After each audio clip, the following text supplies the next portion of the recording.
One of the most valuable things about our friendship, and I would say I think you taught me this because I wasn't raised with it. You probably weren't either, so maybe we taught each other. But the idea that when there's rupture, we can go in and say the hard things and find repair. And that I see as one of your, I mean, it's a treasure of our relationship, but I also want to say it's what you teach.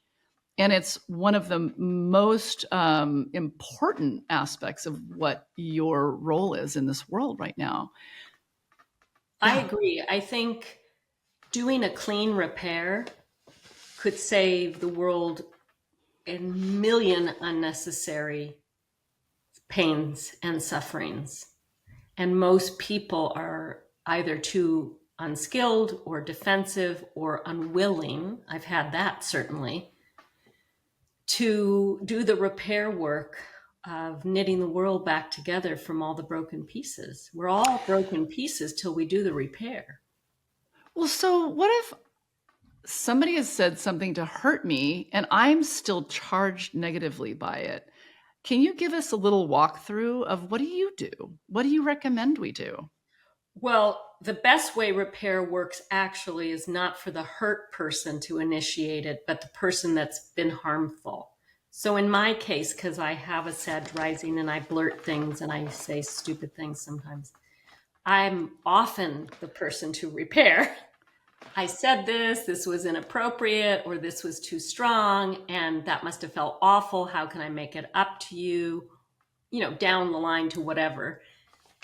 It's much more difficult if somebody's hurt to approach the person that harmed them and said, I need a repair. Unless you have this as a built-in agreement in your relationship, most people are not trained to hear that somebody wants a repair. Most people are not trained for that.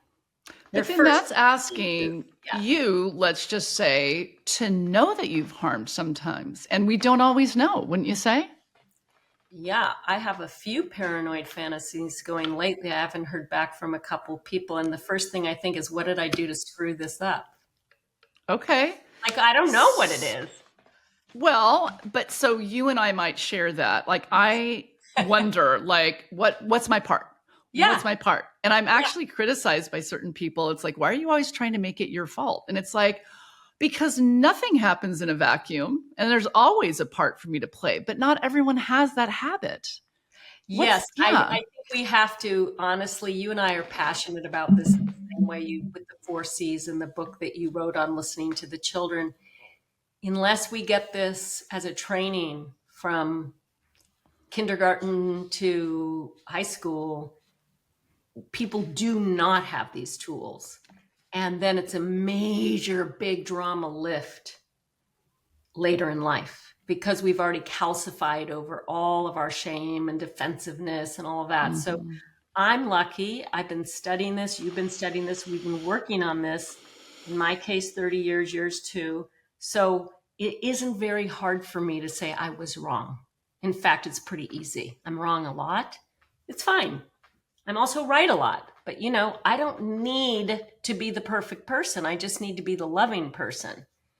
And I would say people listening to this, do a few repairs a week. You'll feel like a heck of a lot better than wanting people to repair with you.